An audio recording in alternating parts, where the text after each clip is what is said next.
Patriarchs and Prophets, chapter 54. Samson.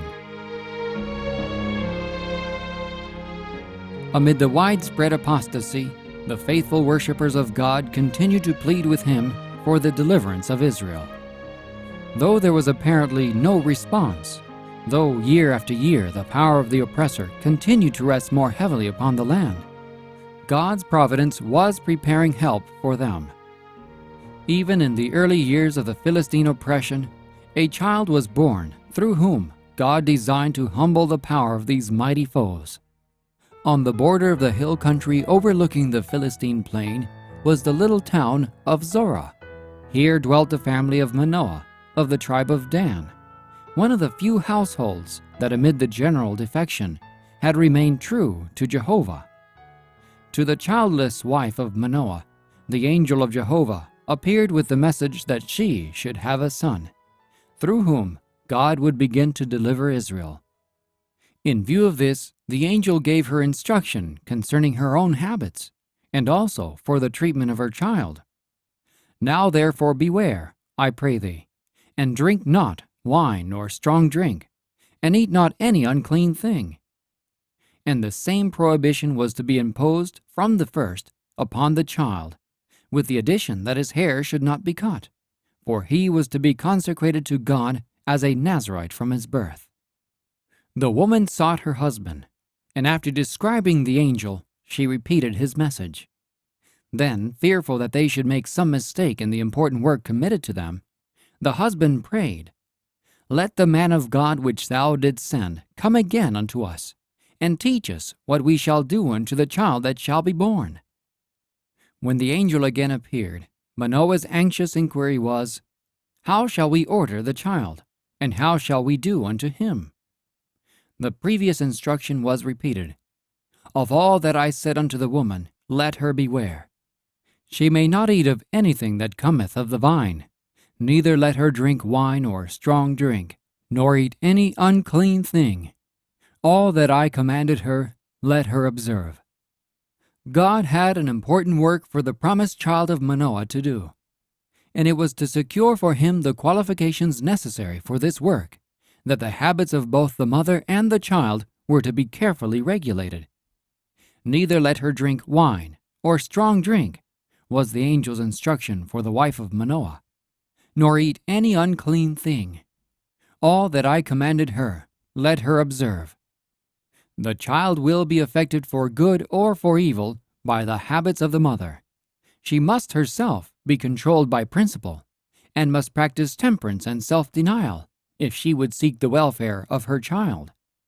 Unwise advisers will urge upon the mother the necessity of gratifying every wish and impulse, but such teaching is false and mischievous.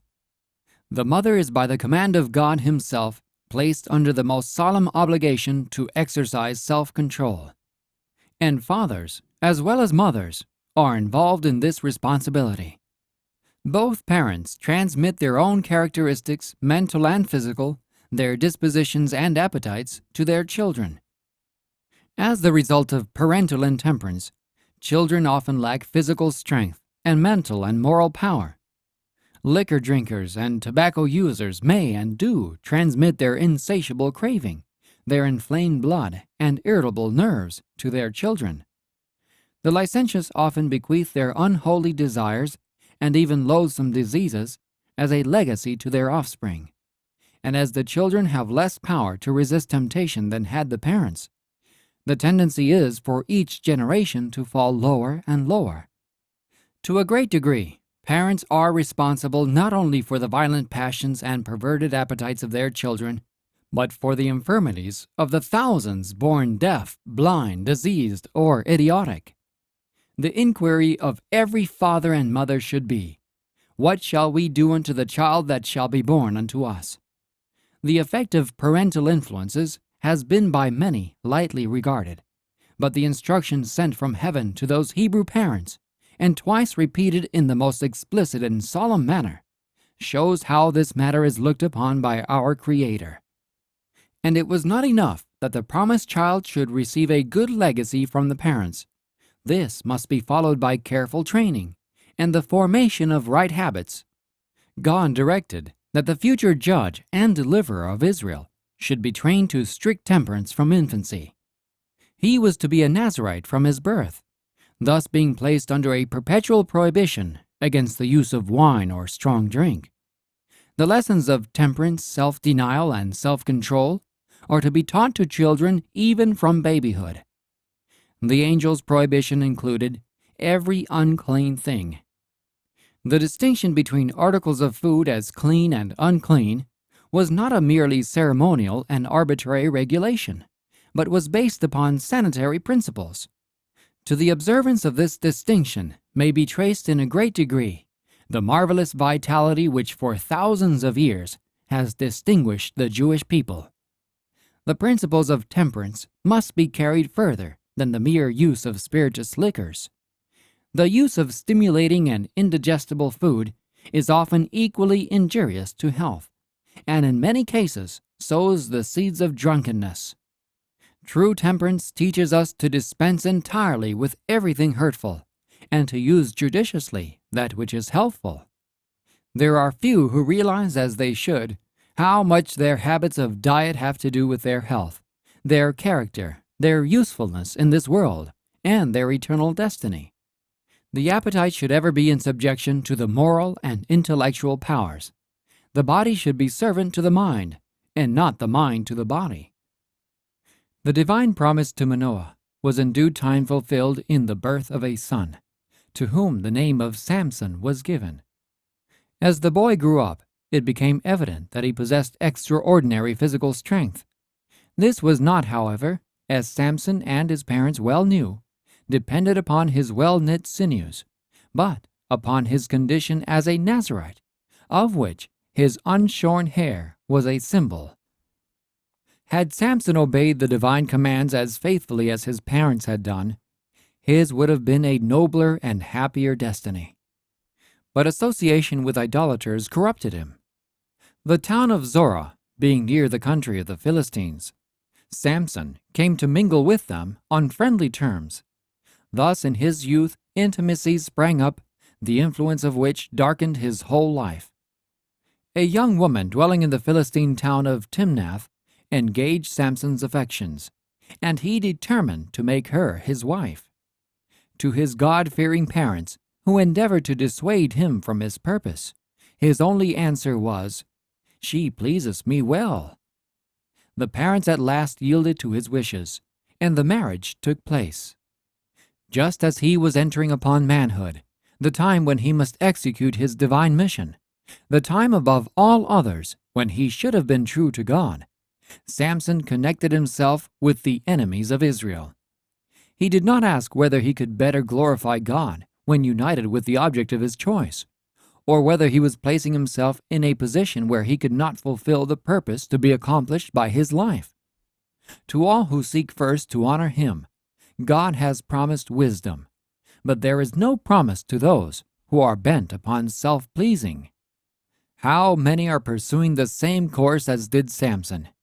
How often marriages are formed between the godly and the ungodly, because inclination governs the selection of husband or wife. The parties do not ask counsel of God, nor have His glory in view.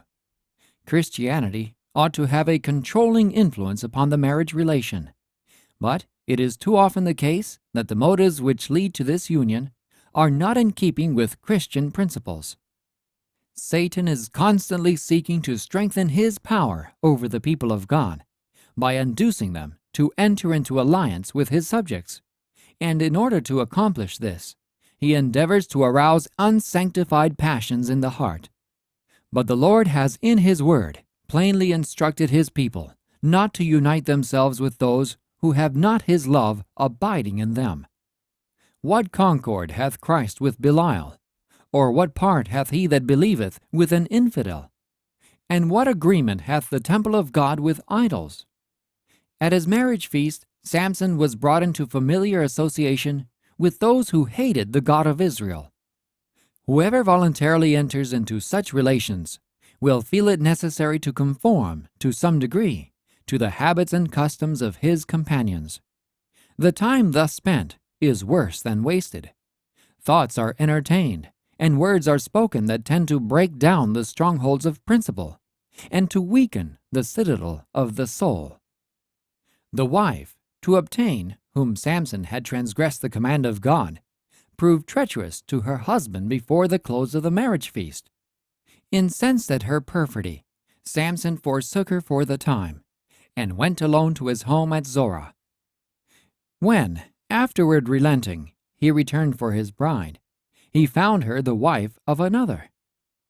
His revenge in the wasting of all the fields and vineyards of the Philistines provoked them to murder her, although their threats had driven her to the deceit with which the trouble began.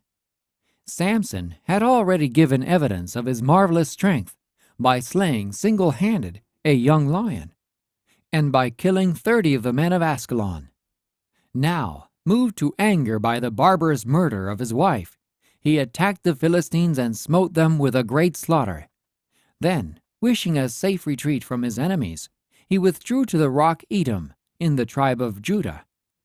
To this place he was pursued by a strong force, and the inhabitants of Judah, in great alarm, basely agreed to deliver him to his enemies.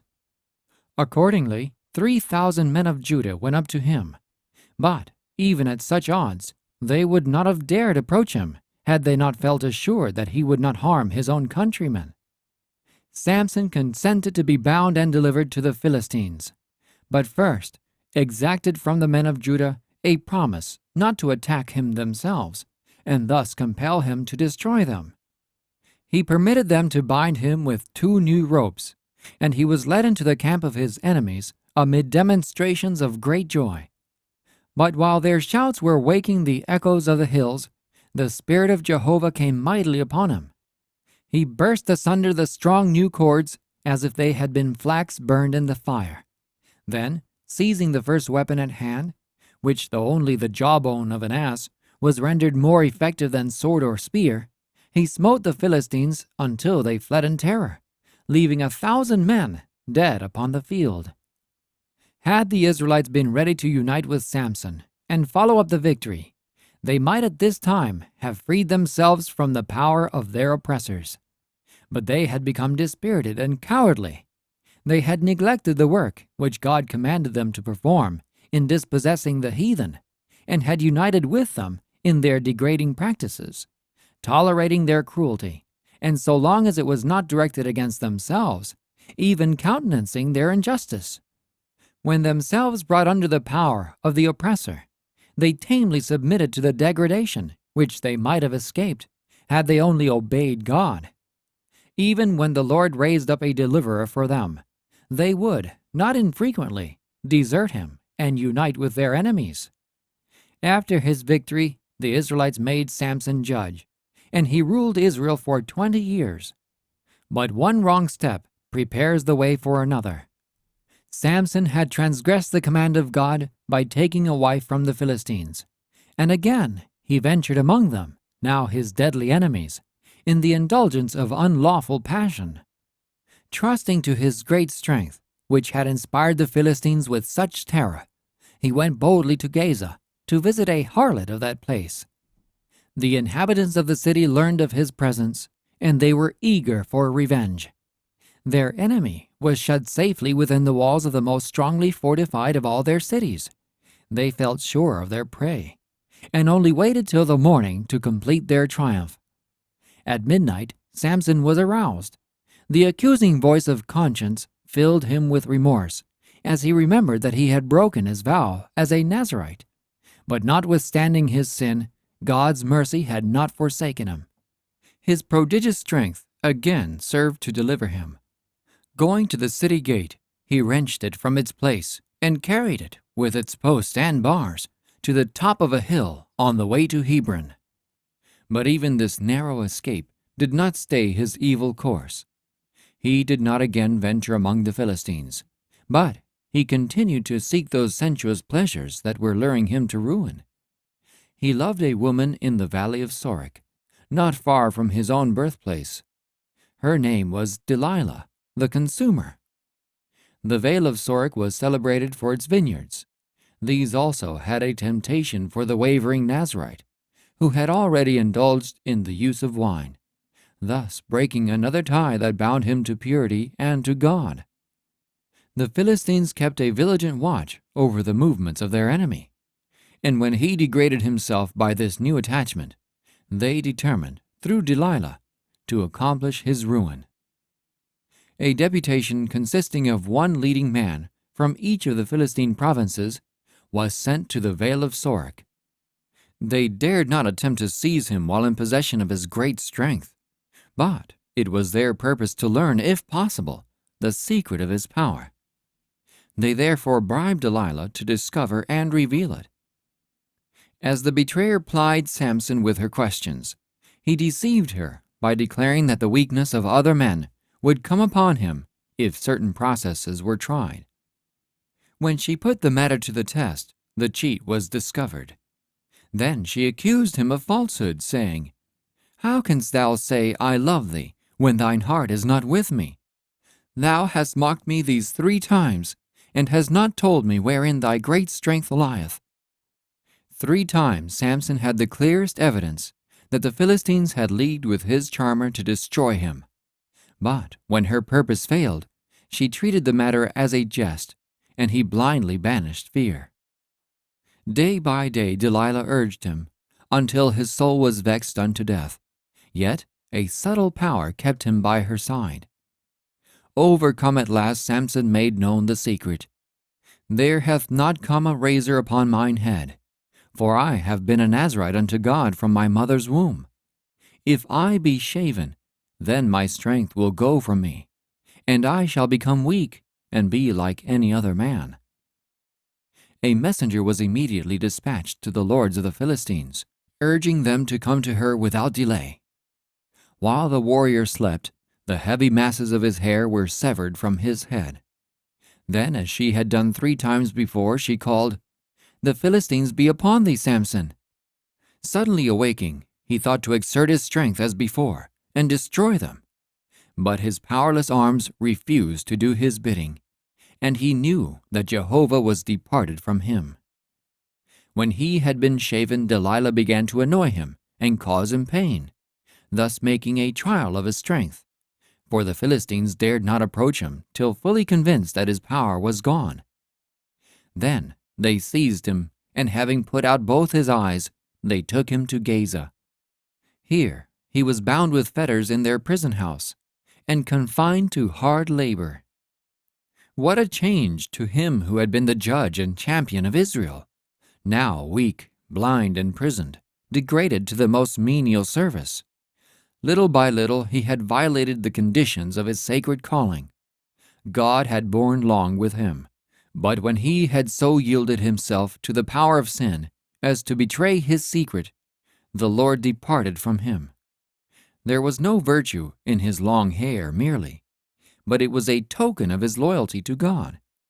And when the symbol was sacrificed in the indulgence of passion, the blessings of which it was a token were also forfeited.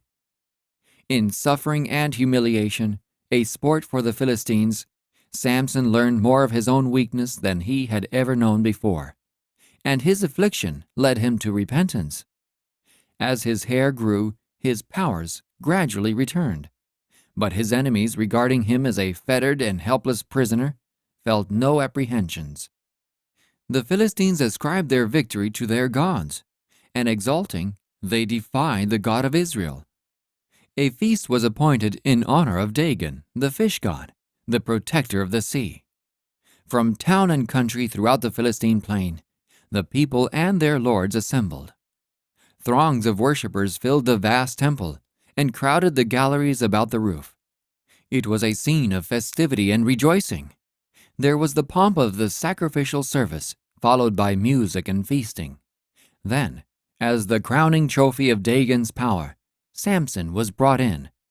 Shouts of exultation greeted his appearance. People and rulers mocked his misery and adored the God who had overthrown the destroyer of their country. After a time, as if weary, Samson asked permission to rest against the 2 central pillars which supported the temple roof.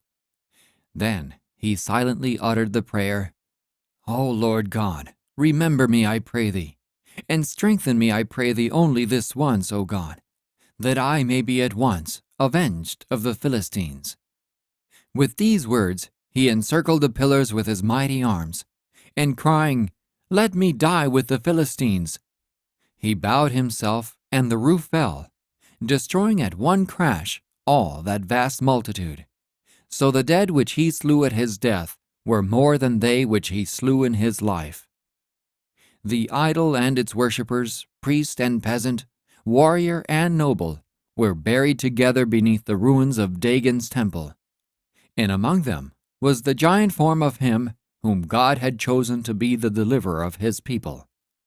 Tidings of the terrible overthrow were carried to the land of Israel, and Samson's kinsmen came down from their hills and, unopposed, rescued the body of the fallen hero. And they brought him up and buried him between Zorah and Eshtaol, in the burying place of Manoah, his father. God's promise that through Samson he would begin to deliver Israel out of the hand of the Philistines was fulfilled. But how dark and terrible the record of that life, which might have been a praise to God and a glory to the nation. Had Samson been true to his divine calling, the purpose of God would have been accomplished in his honor and exaltation. But he yielded to temptation and proved untrue to his trust, and his mission was fulfilled in defeat, bondage, and death. Physically, Samson was the strongest man upon the earth, but in self-control, integrity, and firmness, he was one of the weakest of men. Many mistake strong passions for a strong character, but the truth is that he who is mastered by his passions is a weak man. The real greatness of a man is measured by the power of the feelings that he controls, not by those that control him. God's providential care had been over Samson, that he might be prepared to accomplish the work which he was called to do. At the very outset of life, he was surrounded with favorable conditions for physical strength, intellectual vigor, and moral purity. But under the influence of wicked associates, he let go that hold upon God which is man's only safeguard, and he was swept away by the tide of evil. Those who in the way of duty are brought into trial may be sure that God will preserve them. But if men willfully place themselves under the power of temptation, they will fall sooner or later. The very ones whom God purposes to use as his instruments for a special work, Satan employs his utmost power to lead astray. He attacks us at our weak points, working through defects in the character to gain control of the whole man. And he knows that if these defects are cherished, he will succeed. But none need be overcome. Man is not left alone to conquer the power of evil by his own feeble efforts. Help is at hand and will be given to every soul who really desires it. Angels of God that ascend and descend the ladder which Jacob saw in vision will help every soul who will to climb even to the highest heaven. The end of chapter 54 of Patriarchs and Prophets.